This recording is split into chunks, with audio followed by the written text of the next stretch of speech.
Saludos cordiales. Les doy la más bienvenida a Arquitectura de Computadoras. En esta semana vamos a estudiar lo que es el lenguaje ensamblador. Para poder comprender la dinámica del lenguaje ensamblador, tenemos que hablar un poco sobre la teoría de la programación. Para esto, pues quiero explicar un poco qué es la programación. Cuando hablamos de la programación, estamos hablando precisamente como de la acción que nosotros realizamos al momento de escribir programas para dar una solución a un problema previamente planteado. Esto implica el desarrollo de instrucciones que pertenecen a una lengua o un lenguaje que nosotros podemos identificar y que se nos hace fácil de escribir para poder darle un sentido a nuestra solución. En la imagen que aquí se comparte vemos como la estructura que lleva o el proceso que lleva la creación de la programación. Esto en términos históricos, pero a medida que vayamos avanzando nos vamos a dar cuenta a qué nos queremos referir. Debido a que no siempre la programación fue como tal, sino que desde un principio todo se hacía a través de cables, con tubos al vacío, posteriormente pues con los adelantos de la tecnología surge lo que es el concepto de programación y se habla de instrucciones. Y propiamente por la definición de esa terminología nace el concepto de programa, que en este caso es una secuencia de instrucciones que indica las acciones o las tareas que la computadora debe de seguir para poder darle una solución óptima a nuestro programa. Digámoslo así, nuestra programación implica en que utilicemos una herramienta que nos permite escribir una serie de instrucciones que nosotros manejamos, y esta serie de instrucciones posteriormente son convertidas de tal manera que llegan a un lenguaje que solo interpreta la computadora, por lo cual hablamos del lenguaje máquina o el machine code, que en este caso es la combinación de ceros y unos, o lo que nosotros conocemos como el lenguaje binario. Los lenguajes de programación, que son las herramientas que utilizamos para escribir programas, son los que utilizamos precisamente para ello, para redactarlo, siguiendo una regla específica o normas que corresponden al léxico o a la estructura del programa que vamos a desarrollar. Además de los símbolos y las palabras reservadas, también podemos utilizar otro tipo de elementos, como por ejemplo los paradigmas de programación, que es lo que prácticamente orienta al lenguaje de programación. En la imagen vemos como PHP, HTML, CSS, Java y otros lenguajes de programación como tal son los que nos permiten escribir esta estructura. Siendo así, tenemos que definir que los lenguajes de programación se clasifican en tres. Hablamos del lenguaje máquina, el lenguaje ensamblador y los lenguajes de alto nivel. Para interpretar bien cuál es la diferencia entre estos tres lenguajes de programación, es de destacar que el lenguaje máquina es aquel que solamente interpreta ceros y unos. Cada 0 y 1 significa la presencia o la ausencia de energía eléctrica o pulsos eléctricos, y es el que utiliza característicamente la computadora y es conocido también como un lenguaje de bajo nivel. Luego tenemos el lenguaje ensamblador. En este caso, el lenguaje ensamblador utiliza precisamente lo que son los caracteres especiales o palabras mnemotécnicas. Son palabras parecidas al idioma inglés, con la única diferencia de que es un código específicamente para trabajar con direccionamiento y trabajar con lo que es la arquitectura de Bob Newman. El lenguaje de alto nivel, al contrario, es el lenguaje que nosotros logramos conocer y que tiene ciertas instrucciones que se asemejan a nuestra lengua nativa. Por ejemplo, podemos hablar de palabras como int o integer, double, float, char, entre otros. Pero también una característica particular de los lenguajes de alto nivel es que también podemos expresar las fórmulas matemáticas tal como nosotros las conocemos. Pero esto implica que también llevará un proceso para que llegue a lo que es el lenguaje máquina. Algunos ejemplos de lenguajes de programación son los siguientes: Fortran, Algol, COBOL, BASIC, PL1, Prolog, Pascal, C. Estos son como algunos de los primeros lenguajes de programación que surgieron allá por la década de los 70. Para ser preciso, entre los años 64 al año 1972. Lenguajes de programación que ya tenían como característica que eran de uso específico, no como el caso del binario o el ensamblador, que tenían una característica que eran más que todos generales. Posteriormente, estos lenguajes que acabo de mencionar más adelante fueron convirtiéndose o mejorándose cada vez, o fueron absorbidos por empresas de tal modo que lanzaron sus propias versiones. El caso de Turbo C, Turbo Basic, Turbo Pascal, C++, Visual C, Visual Basic, Delphi, Java, C#, Python. Todos estos lenguajes de programación, aunque algunos de ellos surgieron recientemente, pero algunos de ellos son como la evolución de los primeros lenguajes de programación que surgieron posterior al ensamblador. Luego tenemos la arquitectura de von Neumann. Ya lo hemos destacado en ocasiones anteriores, pero la arquitectura de von Neumann solamente nos indica que nosotros tenemos un microprocesador, tenemos memoria y tenemos periféricos, que son los que nos permiten el acceso a la información. En el caso del microprocesador tenemos unidades de control, reloj, secuenciador, registros, ALU, que en su conjunto realizan toda esa operatividad que necesitamos para que la información sea procesada y en cuestión de segundos o menos de segundos tengamos la respuesta. Mientras que la memoria se convierte en un repositorio de datos que están almacenados en una posición determinada, las cuales están identificadas a través de codificaciones hexadecimales. Para poder acceder a esto, hacemos referencia a esas referencias hexadecimales, y para que estos valores se muestren, hacemos uso de esas referencias. El microprocesador nada más lo que hace es recibir la información, traducirla, convertirla al lenguaje máquina y luego realizar el proceso que corresponde, luego devolver la data, y la data se aloja en la memoria RAM en una dirección o una referencia específica para que posteriormente podamos acceder. Es un lenguaje bastante básico, vamos a decir, el que se utiliza en la arquitectura de von Neumann, y es el lenguaje ensamblador, el cual vamos a destacar en unos momentos. Como ejemplo, vamos a suponer que tenemos nuestro microprocesador y que tenemos los tres elementos que actúan en la arquitectura de von Neumann. Nosotros tenemos los datos, y los datos es lo que nosotros ingresamos a través de nuestros dispositivos o nuestros periféricos, los cuales en su momento van a tener como una forma de acercamiento hacia el CPU o hacia lo que es el microprocesador. Luego tenemos las direcciones, que en este caso son referencias, son codificaciones que utilizará la memoria para poder acceder a cada uno de los elementos que conforman la memoria. Y el control es como una característica que tiene también la arquitectura de von Neumann de procesar la información.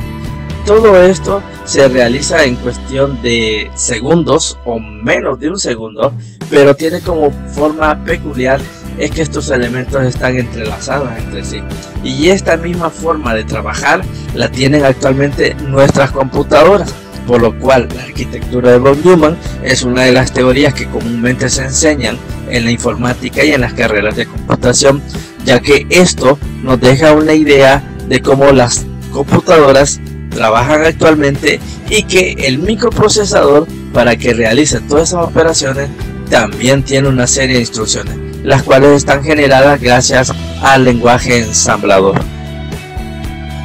Para tener una idea de cómo trabaja el lenguaje ensamblador, vamos a considerar que tenemos al programador. El programador usa un lenguaje de programación como tal. Ese lenguaje de programación es traducido al lenguaje ensamblador. Este lenguaje ensamblador, que conoceremos también como código fuente, tendrá como característica la extensión ASM. Esto entra a un decodificador, el cual nosotros lo tenemos representado por un cilindro con una manecilla y una persona que lo está operando. Esto es la programación ensamblador, que en sí sería, lo que sería un traductor o un compilador. Y una vez que todo esto es procesado, sale como una nueva traducción o una nueva versión del lenguaje, que es la combinación de ceros y unos. Este código, conocido también como lenguaje máquina, tiene la característica de tener una extensión .exe, y este código es lo que manipulan los microprocesadores. A esto es lo que nosotros nos referimos como el lenguaje ensamblador, un lenguaje de nivel medio que nos permite interrelacionarnos con lo que sería el lenguaje de alto nivel, el que solo entendemos nosotros, con el lenguaje máquina ceros y unos que solamente interpreta la computadora. Cualquier duda que requiera puede hacerlo en los comentarios de este video. Ahora, la estructura interna de la CPU o la unidad de control está de tal manera que él recibe la información a través de los buses. Si queremos hacer una pequeña digamos símil o un parecido con la vida real, las tarjetas madres o las mainboard tienen una serie de líneas que están trazadas de color oro, o algunos puntos que nosotros logramos ver en la motherboard, o los puertos de comunicación, como por ejemplo el USB, el cable del mouse, el cable del sonido y el de red. Todos estos también serían como conocidos como buses. Los buses son los que nos van a permitir a nosotros dirigir todos los datos que ingresemos a través de nuestros periféricos, ya sea de entrada y que tengamos nuestra salida, van a ser manipulados por direcciones.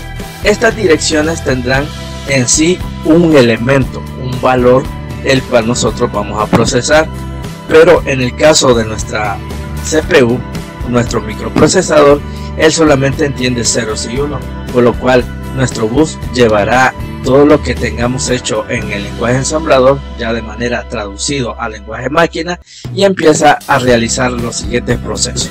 Si lo vemos así como un microprocesador, tenemos el registro de instrucciones, o conocido como IR, el decodificador de instrucciones, que lo que hace es convertir lo que recibimos, los datos, y lo convierte precisamente a ceros y unos. Y luego tenemos el generador de impulsos de control, que en sí tiene que ver muchísimo con los ceros y unos, pero ya en puntos de vista electrónico.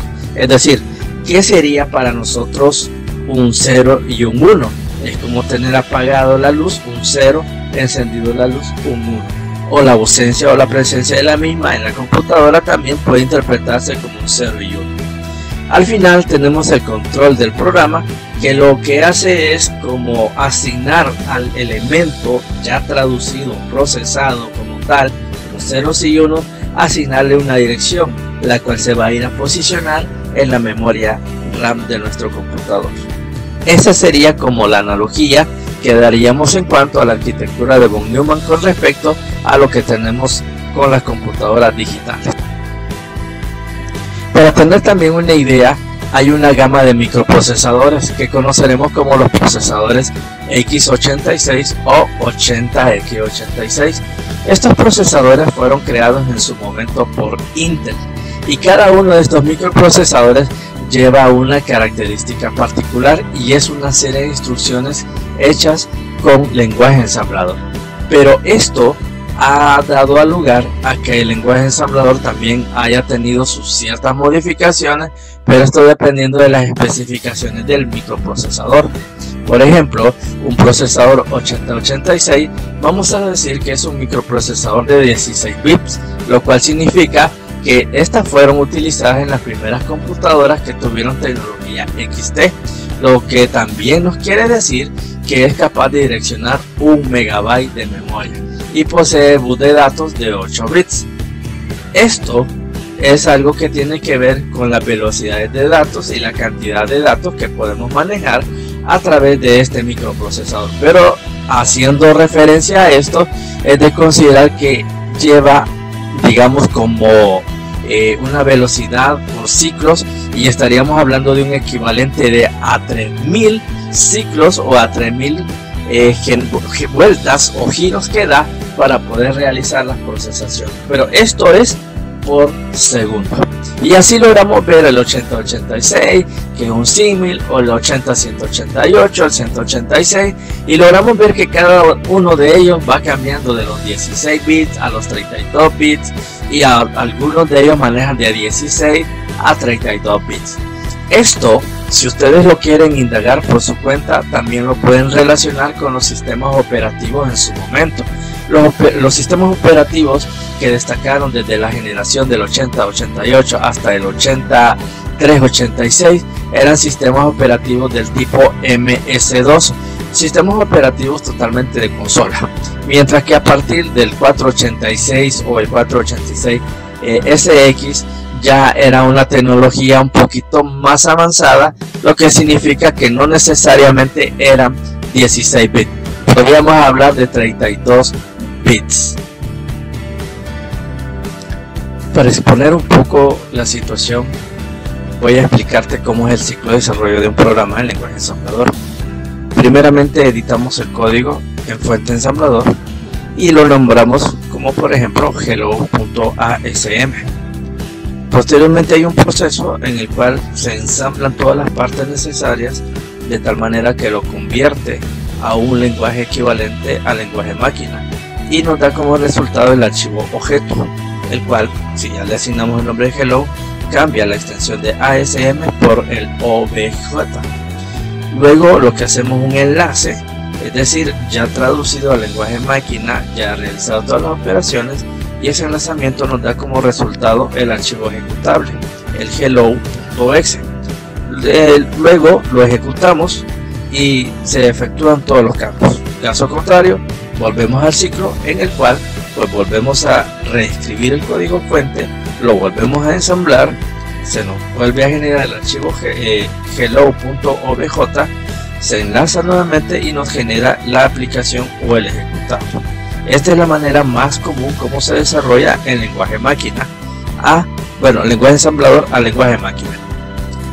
Aquí te presento, digamos, como la estructura de von Neumann, pero de una manera un poquito más entendible, más digerible, en el cual vamos a ver en el punto central que nos encontramos con la motherboard, y dentro de la motherboard tenemos la memoria, el microprocesador, el reloj del sistema, las ranuras de expansión, los puertos, los controladores, etc.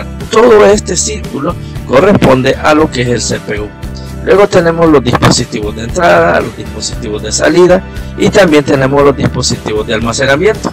Todo esto serán los periféricos que también corresponden a la arquitectura de von Neumann. Y por último y también importante es la memoria, en el cual tenemos memoria RAM, memoria ROM y memoria caché. Estos elementos los vamos a destacar más adelante. Sin embargo, solamente invito a que ojees un poco esta diapositiva. Puedes pausar el video para poder interpretar. Ahora, cuando hablamos del lenguaje ensamblador, tenemos que pensar para qué lo vamos a utilizar. Y comúnmente el lenguaje ensamblador fue pensado para mejorar, digamos, la vida de trabajo de los científicos que en su primer momento trabajaban con ceros y unos, es decir, el lenguaje binario, trabajando en tarjetas perforadas y también trabajando con cables que corresponden a la computadora ENIAC.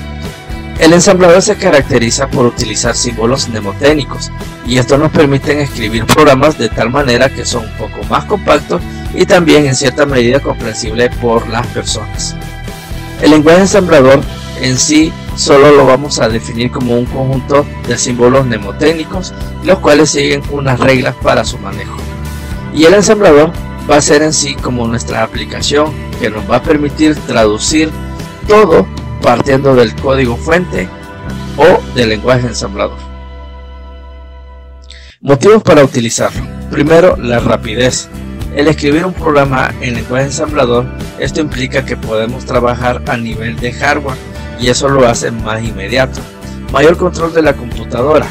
Ciertamente trabajamos con todo lo que tiene que ver con el componente hardware, el microprocesador específicamente.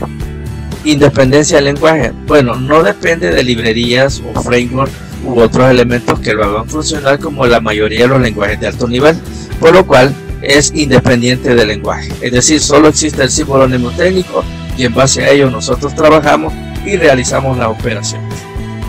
Y la mayoría de las computadoras pueden ensamblar, aunque tal vez no pueden traer el compilador de manera insertada o de manera instalada. Nosotros podemos instalarlo y también podemos realizar programación ensamblador en nuestro computador. Entonces, en pocas palabras, el lenguaje ensamblador generalmente es rápido y nos permite crear programas o códigos fuentes que se compilan al lenguaje máquina, que posteriormente nos da como resultado el archivo ejecutable. Ahora, no se recomienda utilizarlo porque hay dependencias del hardware. No todas las computadoras tienen el mismo microprocesador y también entre los microprocesadores hay ciertas variaciones, por lo cual el trabajar con un código fuente en ensamblador se tendría que hacer un ajuste en otro microprocesador, aunque este sea del mismo fabricante. También requiere de mayor tiempo de codificación, esto es por la ruta de aprendizaje del lenguaje.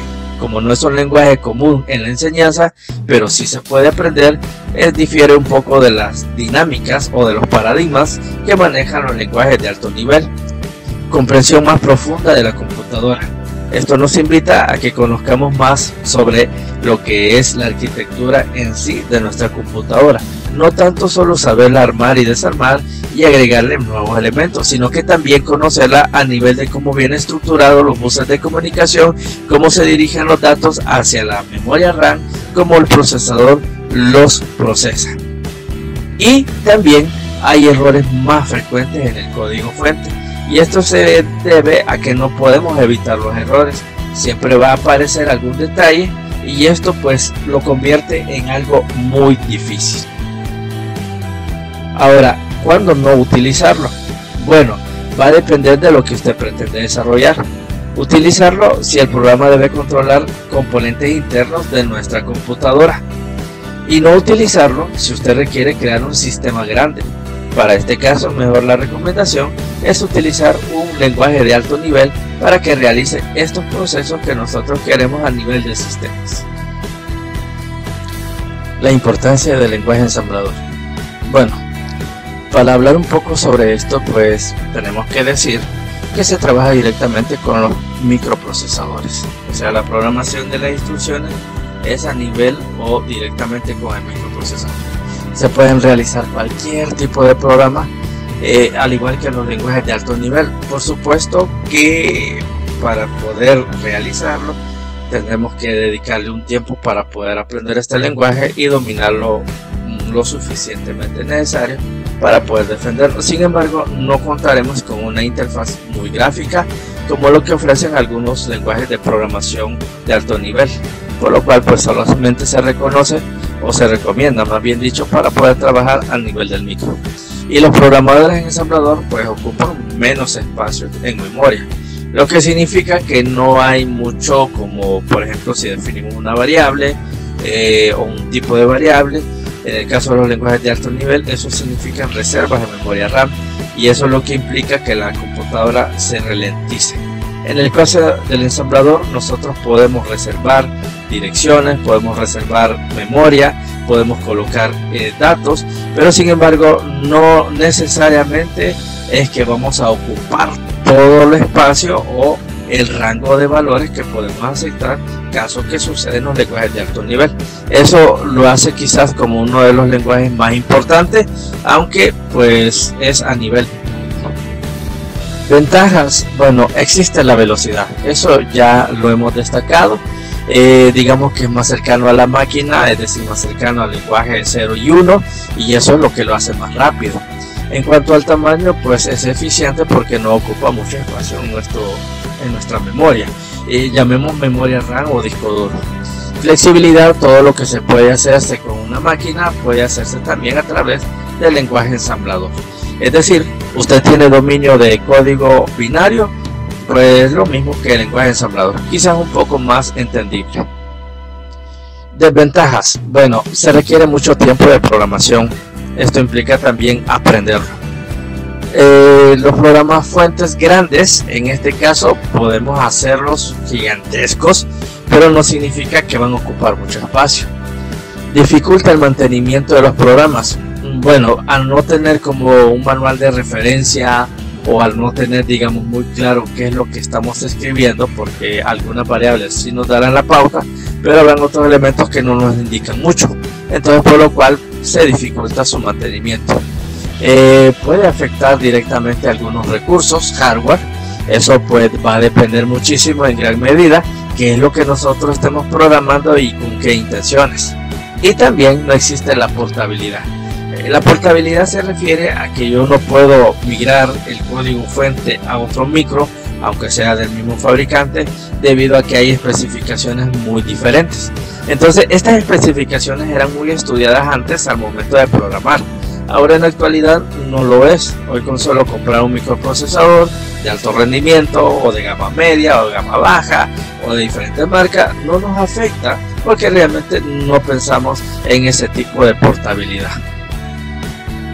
Ahora vamos a darle una introducción a lo que sería la programación en bajo nivel. Y repito, bajo nivel son ceros y unos, pero no es a eso lo que vamos, sino que vamos a conocer un poco la codificación de Assembler.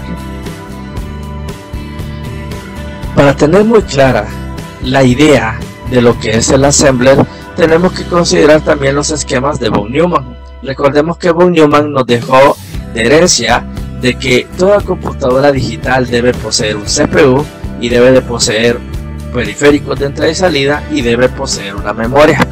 Estos tres elementos básicos están relacionados entre sí y es lo que conforma la computadora. Sin embargo, en el caso del CPU hay varios elementos que lo integran, como por ejemplo la PC, que sería el controlador del programa. Luego tenemos la IR, que sería el registro de la instrucción, el MAR, que sería el registro y dirección de memoria, el MBR, el registro del buffer de memoria, el SR, el registro de dirección de memoria de entrada y salida, y el SBR, registro buffer de entrada y salida. Es decir, que en todos estos pequeños elementos que nosotros no lo vemos a simple vista, están realizando diferentes digamos operaciones. Algunos de estos reciben los datos, el lenguaje ensamblador, pero en el CPU o en el microprocesador lo que está realizando son traducciones, conversiones de ese lenguaje al lenguaje máquina, y luego de este lenguaje máquina, dependiendo de los valores que van a procesar, empieza a clasificarlos y colocarlos en direccionamientos de memoria, esto para tenerlos listos y posteriormente retomarlos y procesarlos.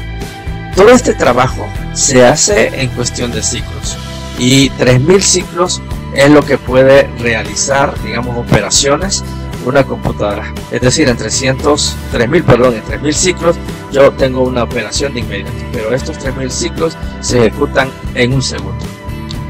Luego tenemos los módulos de entrada y salida, teclado, mouse, etcétera, etcétera, y la memoria, la cual la vamos a interpretar como un elemento que se encontrará dividida por partes, y en cada una de esas partes vamos a alojar un valor. Pero para poder alojar ese valor o acceder a ese valor, yo necesito identificarlo, y para eso yo voy a utilizar referencias de memoria. Esto lo explico más adelante. Así, de una manera un poquito más gráfica y más comprensible, el microprocesador, tal como lo conocemos, tiene muchos elementos de manera pequeña. En este caso tenemos el oscilador, el convertidor, el microprocesador como tal, o núcleos como le queremos llamar, la RAM, memoria del programa y otros. Todos estos elementos se interactúan, es decir, es una computadora pequeña dentro de una computadora grande, pero esa computadora pequeña lo que hace precisamente es realizar una serie de operaciones. Ya lo había manifestado, es decir, traducir del lenguaje ensamblador al lenguaje máquina, luego realizar las operaciones matemáticas que se nos están sugiriendo, luego procesar información si es necesario, sumar, restar, multiplicar, dividir, y luego pues almacenar. Para esto, todos estos procesos empiezan a dirigirse a diferentes partes de la computadora que lo conforman. Hay buses de datos que lo que hacen es enviar la información hacia mi disco duro. Hay otro que lo envía hacia mi memoria RAM, otro que me lo manda al disco duro. Pero todos esos buses son, digamos, como los canales que utiliza el microprocesador para poder, digamos, comunicarse. Ahora, la memoria.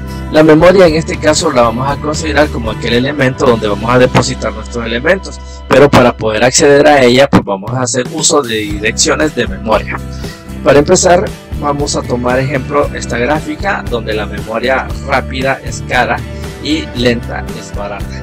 Pero para tomar en cuenta esto, vamos a decir que la memoria disminuye el costo por bit, también aumenta la capacidad y aumenta el tiempo de acceso, o disminuye la frecuencia de acceso a la memoria por parte del procesador. Todos estos elementos lo que han provocado es que debido a que la memoria se vuelve cara cuando aumenta y es lenta cuando es barata, es decir, hay menos capacidad, y es por eso que gracias a esto surge la necesidad de otro tipo de almacenamiento, y es aquí donde salen las cintas magnéticas, los discos duros, los DVD, los cassettes y todos aquellos elementos que nosotros consideramos necesarios para poder registrar la información que se nos está procesando gracias a nuestra computadora. La memoria es uno de los elementos que von Neumann nos dejó presentes para lo que es la computadora digital. Ahora, aquí en forma resumida vamos a ver que esto se organiza, y también tenemos que pensar qué es un byte y qué es un word. Para ponerlo así en contexto, cuando hablamos de bits estamos hablando de ceros y unos, y aquí podemos ver en la gráfica que tenemos address y tenemos acá una tabla que va del 0 hasta el 11 y son 8 bits. Luego tenemos otra columna con otra tablita, es un address, esto se representa a través de celdas y tiene 12 bits. Y luego tenemos otro address que está numerado del 0 hasta el 5 y son de 16 bits. Entonces, si nosotros observamos bien la imagen, cada una de esas celdas o de esas casillas que vemos en cada fila representa un 0 y un 1. No sabemos cuánto vale, porque eso va a depender qué es lo que queramos almacenarlo. Para tener una idea, en la primera columna vamos a notar que aparece 8 bits. Esto es lo que nosotros conoceremos como un byte, es decir, un byte. El byte es la representación de 8 bits, es decir, es un octeto. Y si usted cuenta cada una de estas casillas, esta le va a dar un total de 8. Y estos 8 son 8 combinaciones de ceros y 1.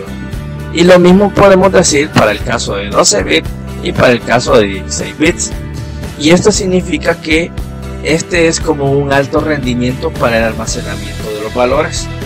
Y esto también lo podemos ver reflejado en el caso de que nosotros quisiéramos como digamos hablar un poco de las direcciones IP, aunque tal vez no tenga mucha relación con lo que estamos viendo, pero ahí manejamos octetos.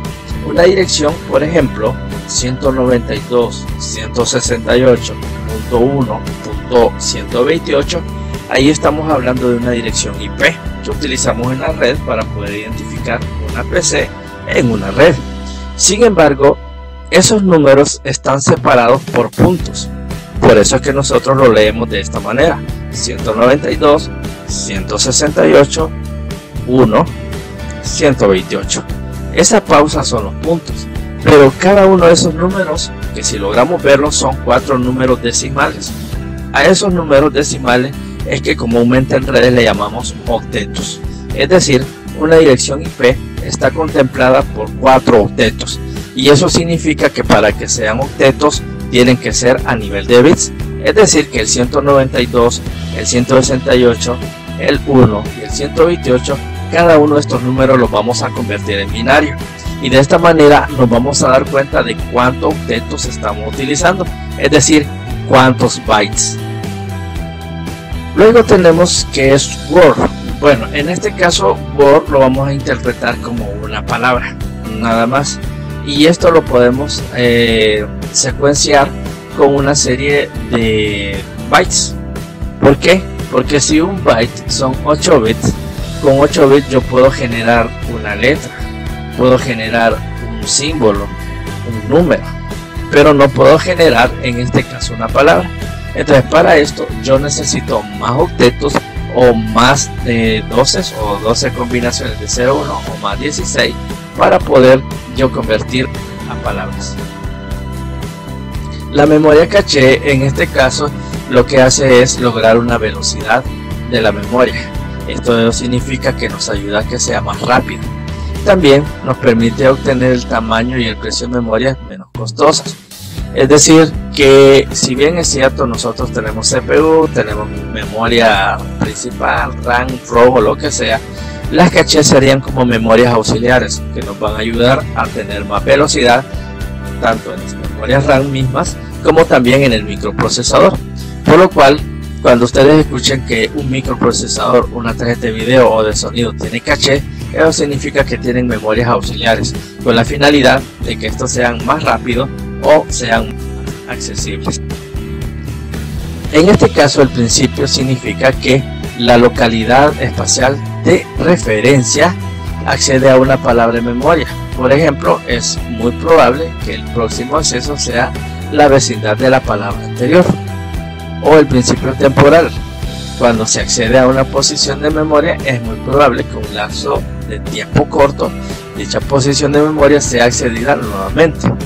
A lo que queremos llegar es que la memoria caché simplemente es una memoria auxiliar para reforzar a otros elementos, ya sea como el micro, la misma memoria RAM o entre otros, para que pueda ser rápido y sea accesible. Lo que significaría que podríamos estarnos conectando al mismo elemento con el auxilio de la caché, y esto pues se vuelve un ciclo. Si lo vemos en forma comparativa, la memoria caché en relación a la localidad espacial se sustenta en que la ejecución de secuencia de código hay una tendencia de programadores y también hay acceso a estructuras de tipo matriz o pilas. Esto último, estos se llaman estructuras de datos. Esto lo podemos estudiar en libros de matemática discreta que nos podrán enseñar a qué se refiere con una matriz o una pila. Esta teoría, que en sí es una base matemática, nos ayuda a interpretar cómo las cosas se registran o se almacenan. En cuanto a la localidad temporal, se sustenta en la formación de ciclos bucles del código, o sus rutinas, procedimientos o funciones, o las mismas pilas, es decir, la distribución de los elementos en diferentes celdas, o decir como las. Entonces veamos, la memoria caché, vamos a tomar que existen dos sentencias y el principio, vamos a aplicar el principio que ya hemos mencionado. Utilizamos for i igual a 1 to i 10 do a entre corchete y 2 punto igual 0. La traducción de este lenguaje o de este pequeño código que estamos viendo, que por cierto no es ensamblador, vamos a decir que repita para la variable i y que empiece desde 1. En este caso estoy haciendo referencia a la memoria RAM. Entonces voy a empezar desde aquí, desde 1 hasta que i sea igual a 10. 1, 2, 3, 4, 5, 6, 7, 8, me faltarían 2, 9 y 10. Hacer que a, que en este caso sería todo este espacio, si lo quieren ver así, este sería una variable dentro de la memoria RAM, índice i, es decir, 1, 2, 3 hasta llegar a 10, es igual a 0. Significa que a cada celda yo le asigno un 0, pero va a estar referenciado a través de una dirección que puede ser el 1, el 2, el 3 o hasta el 10. Entonces esto significa que cada ciclo consulta cuánto vale i. O sea, esto lo hace de manera temporal. Yo voy verificando a dónde se encuentra, por ejemplo, el valor de 0, a dónde se encuentra el valor de x o el valor de y, dependiendo de lo que haya almacenado. Entonces, en resumen, cada asignación de a entre corchetes i es igual a 0. Significa que almacena un 0 literal en un elemento del arreglo espacial. En este caso, aquí. Bien, ahora hablaremos ya un poco del procesador 8088, que es uno de los primeros procesadores o microprocesadores que salieron al mercado del lado de Intel. Para poder interpretar esto, tenemos que considerar el término programa. En los inicios de la computación se tenían sistemas cableados. Ejemplo, la ENIAC. La ENIAC era una computadora con un peso de toneladas y estábamos hablando de prácticamente unas 3-4 habitaciones para poder alojar esta computadora. Así que en la programación de ese entonces se hacía desenchuflando un cable, conectando otro o cruzando los cables. Los datos eran recibidos y posteriormente realizaban una secuencia de funciones o una secuencia de instrucciones a las cuales se les aplicaba la aritmética lógica. Al final, todo esto, que es parte del microprocesador, nos daba un resultado. Entonces aquí ya se está hablando de una programación de hardware, es decir, cuando las tareas cambian, es decir, cambiamos cables, esto significa que también debemos cambiar el hardware. Esa era la programación inicial cuando todo era ceros y unos. Ahora, si lo vemos en la actualidad, nosotros tenemos un programa, pero el concepto de programa cambia porque ya no es un cable, sino que ahora es una serie de instrucciones. Y esta serie de instrucciones son manejadas como código fuentes o códigos de instrucción, las cuales son, digamos, reconocidas por un intérprete que lo que verifica es que lo que hayamos escrito sea correcto. Esa es la parte de la depuración, pero posteriormente manda unas señales de control al microprocesador. Es decir, nuestro programa manda datos de entrada y estos van a ser procesados para generar el resultado. En pocas palabras, el concepto cambia en la actualidad y ya no somos programadores de hardware, sino que somos programadores de software. Es decir, que todos los cambios o alguna operación de datos se realiza de una manera directa utilizando un lenguaje conocido. Y para tenerlo así de más claro, vamos a ver como una pequeña analogía de cómo un lenguaje de alto nivel pasa al lenguaje de bajo nivel. Para este caso vamos a hacer mención del lenguaje Pascal. Este código que vemos en color azul es la estructura de un programa hecho en lenguaje Pascal, en donde yo le estoy diciendo que vamos a iniciar el programa prueba. Voy a declarar dos variables que son n y s del tipo entero. Voy a iniciar la programación en donde yo empezaré a asignar valores para n a 18, s a 81 y n lo que va a hacer es sumar la misma n más s. Si ustedes observan, esto es el código de alto nivel, pero sin embargo esto tiene que pasar por manos del lenguaje ensamblador, y para ser preciso al MC68000, que es una especificación también de ensamblador para un tipo de microcontrolador o microprocesador. Notemos que empezamos a definir que nos registre a partir de la dirección $400. El $400 para nosotros en la memoria va a ser la primera posición, y luego vamos a empezar a como asignar valores, aunque aquí no lo está diciendo, pero lo que hacemos es asignar unos.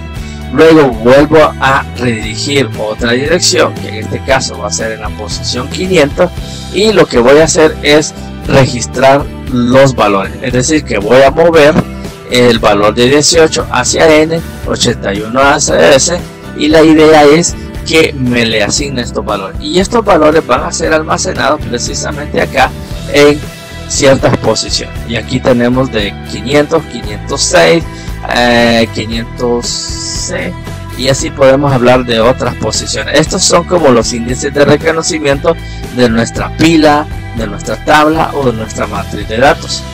Luego vemos cómo se realiza la suma.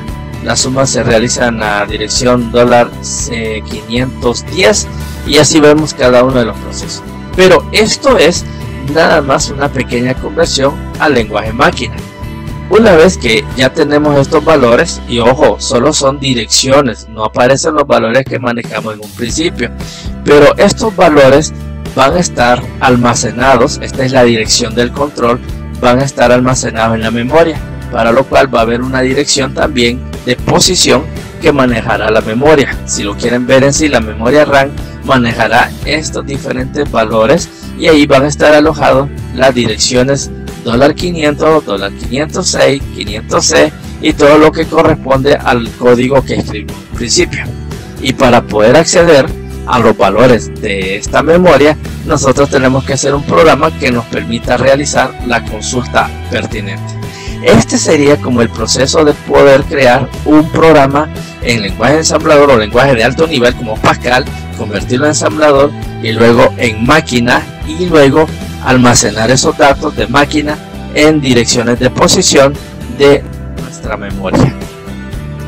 Entonces, resumiendo, un programa de alto nivel al bajo nivel implica que el programa de alto nivel yo lo escribo, lo redacto, llámese Visual Basic, Visual C#, PHP, JavaScript, cualquier lenguaje de programación yo lo escribo. Pero este lenguaje va a pasar por manos de cualquiera de estas dos herramientas, ya sea un intérprete o un compilador. El compilador comúnmente lo que va a hacer es que va a pasar ese programa en lenguaje de alto nivel a un programa de lenguaje ensamblador, o sea que convierte el código fuente a otro código fuente en otro lenguaje que se comprende como de característica mnemotécnica. Hay también un ensamblador, que este sería como un tipo compilador, y lo que hace es traducir o convertir el código ensamblador al código objeto, que en este caso sería el equivalente al lenguaje máquina, es decir, ceros y unos. Y luego pues lo que hacemos es que, si es necesario, el objeto también hace o rehace las librerías de rutinas en lenguaje máquina, para posteriormente, una vez que se haya procesado y haya realizado todo lo que tiene que ver con el programa en el microprocesador, procedemos a crear el ejecutable, un programa que está hecho en lenguaje máquina, que lleva ciertos elementos, pero que ahora será independiente de la plataforma y podrá ser ejecutado en nuestro sistema operativo. Esta, digamos que sería el ciclo de vida de lo que sería para nosotros los programas de alto nivel al lenguaje de bajo nivel. Esto independientemente del lenguaje con el que se trata. Continuando con el lenguaje ensamblador, vamos a hablar del Assembler 8088. Vamos a estudiar algunos elementos, no vamos a profundizar mucho porque no es el objetivo dominar el lenguaje ensamblador, sino dar unas pautas básicas para poder realizar programas sencillos. El lenguaje ensamblador está conformado por registros, los cuales por lo general están representados por las palabras reservadas AX, BX, CX y DX, y es de uso general para una longitud de 16 bits. Se puede dividir en dos partes que corresponderían a 8 bits cada uno. Ejemplo, podríamos hablar de AX en AH y AL. Estas son, digamos, como palabras reservadas para poder trabajar los registros. Luego tenemos el registro IP, que en este caso es una instrucción pointer, y este contiene nada más una dirección de memoria que lo que hace es como asignarla, y es ahí donde van a ir a parar los valores que nosotros estamos procesando. Luego tenemos el registro SP, o stack pointer. Este contiene la dirección de memoria de tope de pila. Significa que si nosotros estamos trabajando con datos, pues hay ciertos límites, y estos límites nosotros los determinamos. En caso de no respetar estos, llamémosle así, estos topes, se convierte en algo que llamaríamos el desbordamiento de pila, que significaría que los datos están saliendo de su cauce y no se están almacenando como se debe, por lo cual puede existir una pérdida de valores. Y luego tenemos los registros de flag, que esto lo que hacen es mostrar el estado de las banderas, es decir, cómo se identifican cada uno de los elementos que conforman, digamos, nuestro estado. Por ejemplo, si yo quiero establecer una bandera de 0, la voy a poner identificada por la letra Z, por poner un ejemplo. La bandera de overflow identificada por la letra O, y la de carry forward identificada por la letra C, y las banderas de signo del número identificadas con la letra S. Cuando es necesario representar algunos valores, nosotros usamos el ordenamiento de los bytes. Por ejemplo, si deseamos guardar un número que corresponde a un 64 bits y lo deseamos representar a una memoria de 8 bits, esto sería un equivalente al 9876-5432H. Bueno, esto tiene una razón de ser, y la razón es la forma como se ordenan los bytes dentro de la memoria, y aquí vamos a destacar dos de ellos. Por ejemplo, el byte más significativo se coloca en la dirección de memoria con valor numérico más bajo. Esto nosotros lo podemos apreciar con el número 32 en la dirección 0003. Mientras que también podemos usar otra representación, que posiblemente por ser más corta o más pequeña, su accesibilidad sea más inmediata. En este caso estamos hablando del Little Endian, que en este caso significaría el byte menos significativo. Esta se dispone en una dirección de memoria con valor numérico más bajo. Aquí el efecto es al contrario, ya que tenemos el 32 en la posición o dirección de memoria 0000. Esto nada más como a nivel de organización. También, si necesitamos definir variables, en la mayoría de lenguajes de programación de alto nivel existe la declaración de variables, existe un tipo, etc. Sin embargo, en nuestro caso lo vamos a definir de la siguiente manera: el nombre de la variable, que puede ser cualquier palabra o cualquier letra que esté representado dentro del conjunto de caracteres no especiales. El tipo se refiere a que si va a ser entero, si va a ser texto, va a ser lógico, entre otros, y el valor inicial que correspondería el valor real donde queremos registrar o asignar a la variable. Entonces, si hablamos de tipos de datos dentro de Assembler o el ensamblador, vamos a definir el especificador DB o DW para los tipos byte o word respectivamente. Cuando trabajamos con un byte, recordemos que el tamaño es 8 bits y cuando es un word es de 16 bits. En el ejemplo vemos que tenemos var 1 de B10 y tenemos var 2 que es DW0A000H. En este caso podemos observar que los valores numéricos se interpretan de una manera decimal, a no ser que nosotros asignemos la letra H. En este caso se interpretarán valores en formato hexadecimal, ocupando más espacios. Así como los números deben de comenzar con un dígito decimal, en el caso del A00H se antepone un 0, y esto es con la finalidad de evitar que se confunda con una variable que se pueda llamar A000H. Por eso anteponemos en este caso un dígito y una letra antes. En la memoria de datos o la memoria del programa, nosotros podemos definir las siguientes características. La memoria de datos en este caso es un área de la memoria RAM donde se cargan los datos, las variables o los elementos que se vayan a utilizar a lo largo del programa. Mientras que la memoria de instrucciones es un área de la memoria RAM donde se cargan todas las instrucciones del programa para ser ejecutado. ¿Cómo se define o cómo se diferencia? Bueno, eso lo hacemos utilizando la instrucción ORG. Por ejemplo, tenemos ORG 1000 y tenemos una variable llamada total DW5432H con DW000H, y luego tenemos ORG 3000 y MOVAX-CONT. En este caso lo que estamos haciendo es la declaración de una memoria de datos, que es donde declaramos la variable, y luego tenemos la memoria de instrucciones, que es donde nosotros realizamos ciertas operaciones, en este caso a través de la instrucción MOV. En la gráfica se puede ver cómo nosotros utilizamos el ORG y definimos 1000.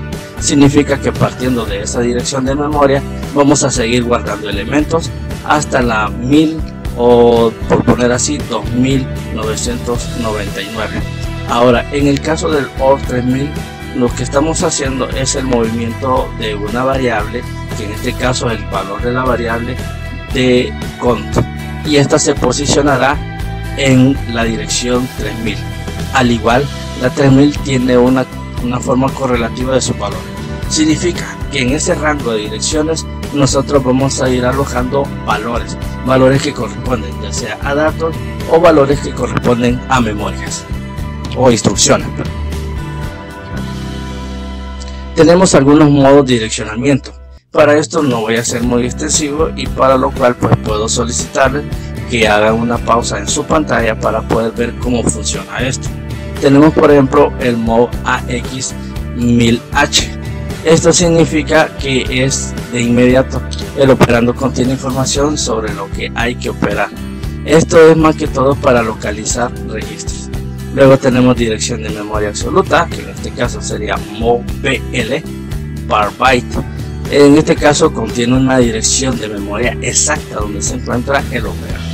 Y así podemos destacar también el directo del registro, el indirecto con registro, pero cada uno de ellos tiene una razón de ser: almacenamiento de datos, almacenamiento de operandos, instrucciones, direcciones, y la idea pues es ir colocando partes de las instrucciones y de los datos en la memoria RAM. Si definimos una constante, podemos utilizar la instrucción echo. En ensamblador lo que hace es que representará o reemplazará, más bien dicho, todo identificador y se mantendrá fijo a lo largo del programa. En este caso notaremos que la constante debe de escribirse en mayúscula. Ejemplo, tenemos máximo eq 0, significa que la variable máximo va a tener su valor constante equivalente a 0 a lo largo del programa. También podemos definir tablas, que esto nos va a servir muchísimo para poder almacenar valores en una sola variable. Por ejemplo, tengo la variable tabla, el cual va a contener elementos de B, o sea de bytes, tipo byte, y ahí tenemos 1, 2, 3 hasta llegar a 128, pero separados por coma. Esto lo que hace de manera imaginaria es la creación de una tabla en forma de lista, y así nosotros podemos seguir trabajando con más números. Ahora, si la idea es utilizar strings o cadenas de texto, podemos hacerlo de esta manera, utilizando una variable que llamaremos string y lo vamos a definir del tipo db, y entre comillas colocaremos esto es un string. Esto es bastante similar a las tablas, con la única diferencia que aquí, en vez de separarlos por comas porque son números, ahora lo hacemos entre comillas porque son texto. Los espacios son los que generan la separación. También podemos hacerlo con el modificador do, y aquí podemos colocar una cantidad do y los valores que nosotros vamos a necesitar, aunque también hay que revisar el manual del lenguaje ensamblador que corresponde al microprocesador, ya que en algunos casos será totalmente funcional y en otros no.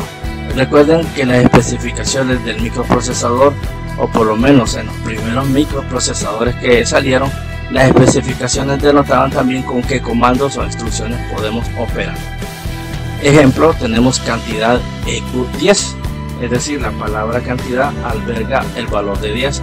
Y si hablo de arreglo de W, o sea de tipo word o palabra, pone cantidad do y establece 1, 2, 3, 4H y 4, 3, 2, 1H.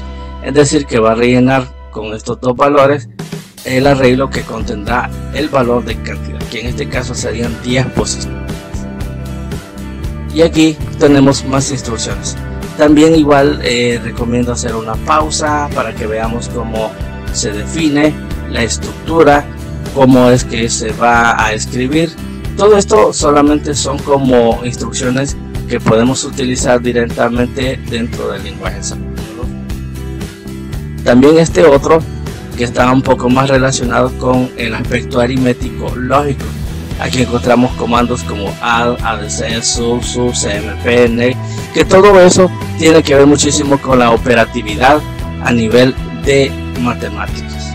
Y luego tenemos and, or, sort y not para poder realizar las operaciones lógicas.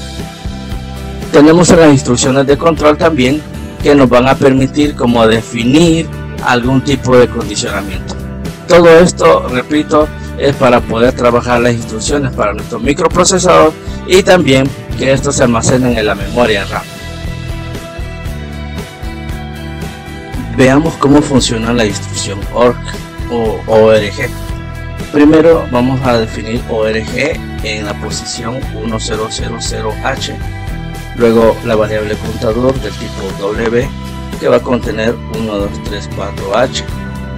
Luego tenemos cantidad del tipo db 0, luego org 2000H, arreglo db 0a 0h, 3 dub 15, cadena db, un arreglo o un string es un arreglo de bytes, end. Ahora, si hacemos una relativa con el código que acabo de mencionar y lo comparamos con nuestra tabla, que es como se ve en nuestra memoria de datos, vamos a indicar que cada ORG corresponde a una posición o una dirección de memoria. Y ahí tenemos 1000H, 1001H, 1002H, 2000H y así sucesivamente. Pero en el caso del 2000 es otra posición que nosotros hemos declarado en el programa. Pero si también observamos qué es lo que contiene, tenemos contador para el caso de 1000H y tenemos también para 1001H lo que es contador, y también 1002 tenemos cantidad. Cada uno de estos elementos tiene una posición también, un valor que tiene 34H, 12H y tenemos 00H. Estos elementos son los que nosotros estamos declarando en las variables. Esta sería nuestra dirección de datos. Ahora, si vemos ORG 2000, en la dirección 2000 tenemos un arreglo en el cual está definido A0H.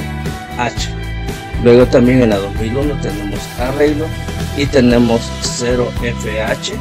Luego tenemos 0FH en la 2002 y 2003 también. Y luego en el 2004 tenemos cadena, que en este caso está representado por una U, luego una N, y así tenemos el 2006 con una H, y podríamos seguir definiendo la palabra string en cada una de las líneas. Es decir, que nuestra primera columna es nuestra dirección. En este caso, en la segunda columna sería el tipo o la variable con la que estamos trabajando, y en la tercera sería el valor que se estaría almacenando en nuestra memoria. Ahora, si utilizamos la instrucción move, vamos a definir dos ORG, uno en la dirección 1000H y en la otra en la 2000H. Pero ¿qué es lo que va a pasar? Bueno, primero que vamos a definir dos variables, una llamada varby y el otro varword, uno de tipo db y el otro de w, con un valor de 20H y el otro un valor que nosotros desconocemos. Pero vamos a realizar una serie de cambios. Para esto vamos a utilizar el move AH a 1000H, o bx a x, y así vamos a irlo definiendo hasta terminar.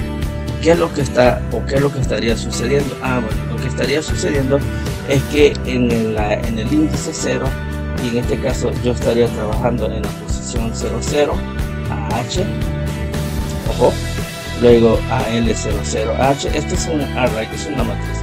Luego en el 1 tengo 1 0, luego tengo 0 0 0 0, luego tengo en la 2 1 0 0 1 0 en la BH. Esto significa que yo estoy moviendo valores en estas direcciones. Todos los 10 o los 1 0 que vamos viendo y otros números están definiendo valores que yo estoy registrando en esa posición. Esto es nada más como el movimiento de valores, pero nosotros aún no sabemos qué valores tiene. Pero sí se está dando una serie de saltos, una serie de movimientos de manera interna dentro de la memoria. Y así podemos considerar algunas operaciones, como el caso de la suma y la resta. Y en este caso podríamos sumar valores de 32 bits, en este caso, o valores de 8 o 16 bits. Sin embargo, habría un pequeño detalle por el hecho de la diferencia de bits que se está trabajando, y aquí utilizaríamos algo que se llama el acarreo. Esto significa que un valor numérico yo lo estaría llevando así en memoria hasta tener el resultado ideal.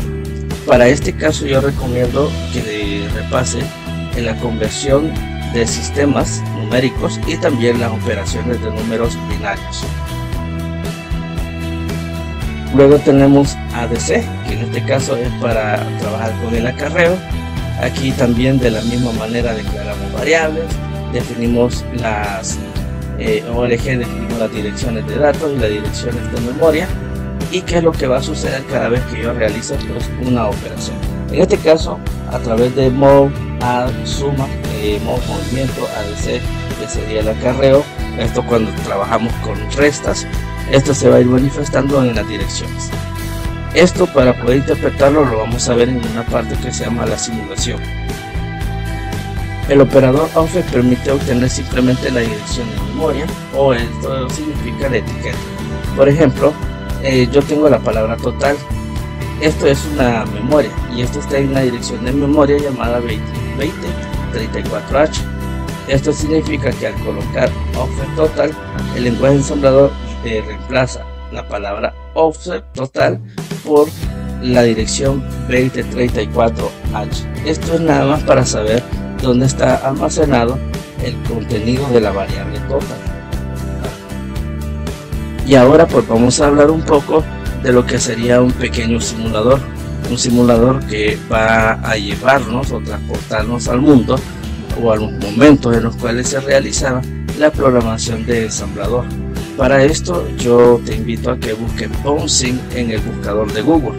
De esta manera, cuando lo encuentres, te encontrarás con una pantalla muy similar a esta que estamos viendo acá.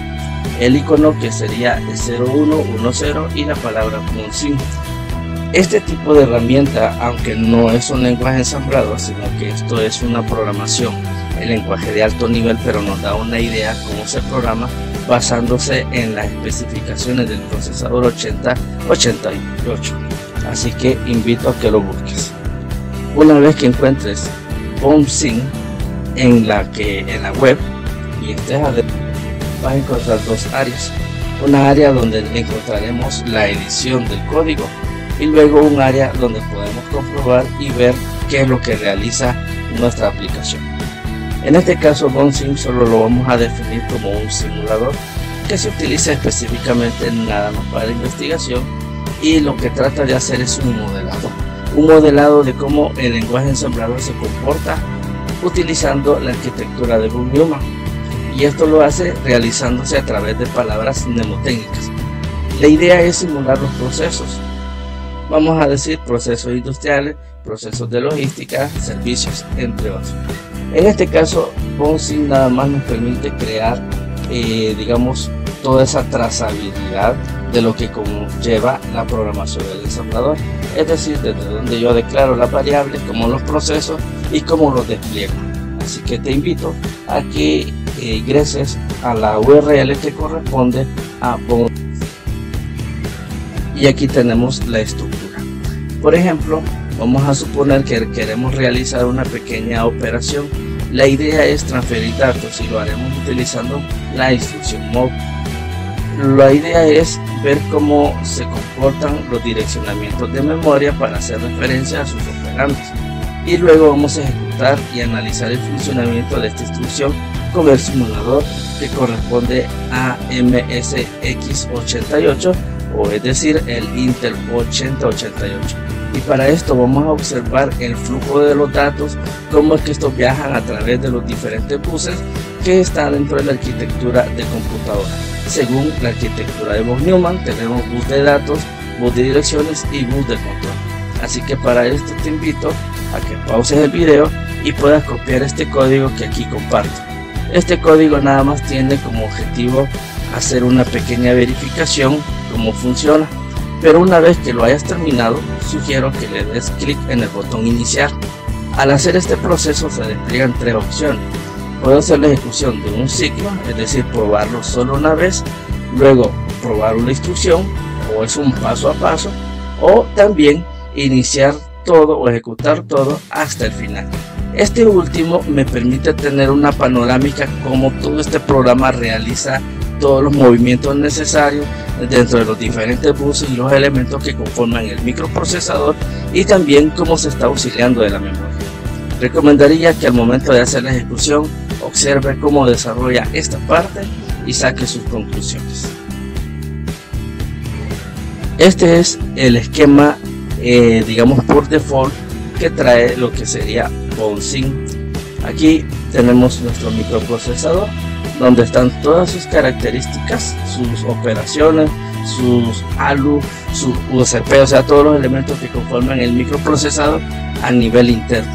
Y luego tenemos una memoria que puede ser un símil de la memoria RAM, la cual está seccionada por diferentes direcciones que nosotros podemos acceder y extraer la información correcta. Y en este otro también comparto un ejemplo donde también sugiero que detenga la pantalla y escriba el código que está aquí. En la parte inferior derecha, no, de izquierda, ahí vamos a encontrar una opción que dice no hay programa cargado. Al dar un clic allí aparecen las opciones ocultas de guardar, y puedo guardar estos códigos con la extensión ASM. Es un archivo de texto prácticamente, pero con esto yo puedo asegurarme que puedo escribir código en un bloc de notas y luego cargarlo a Bouncing y ejecutarlo o guardarlos y para posteriormente reutilizarlo. Este programa nada más lo que hace es implementar un contador y utiliza una instrucción de transferencia, así que por favor, al igual que el anterior, analícelo cómo funciona. Y luego tenemos otro programa en el cual la idea es sumar todos los elementos de una tabla que almacena unos valores, y esto lo hace a partir de la dirección 1000. Si estamos viendo el ejemplo, tenemos aquí el arreglo tabla y tenemos todos los valores. Estos valores son los que se van a ir sumando, de tal manera que el simulador deberá ser capaz de realizar todas estas operaciones y yo puedo pues tener el resultado final. Es posible que yo necesite desplegar esta información en el monitor, pero si acaso necesitáramos un monitor, Bouncing tiene una opción que se llama configuración. Es como la rosca que tenemos en Windows, que es para configurar, y ahí podemos activar la pantalla. También el programa tiene unos comentarios, una documentación que me puede dar una idea de qué es lo que va a realizar cada una de estas. Y también pues comparto otro código. De igual manera recomiendo pausar la pantalla y realizar el ejemplo que hice comparto. Cualquier observación déjalo en los comentarios. Por el momento eso es todo. Agradezco mucho el tiempo prestado para este video y los espero en la próxima sesión. Hasta luego, cuídense.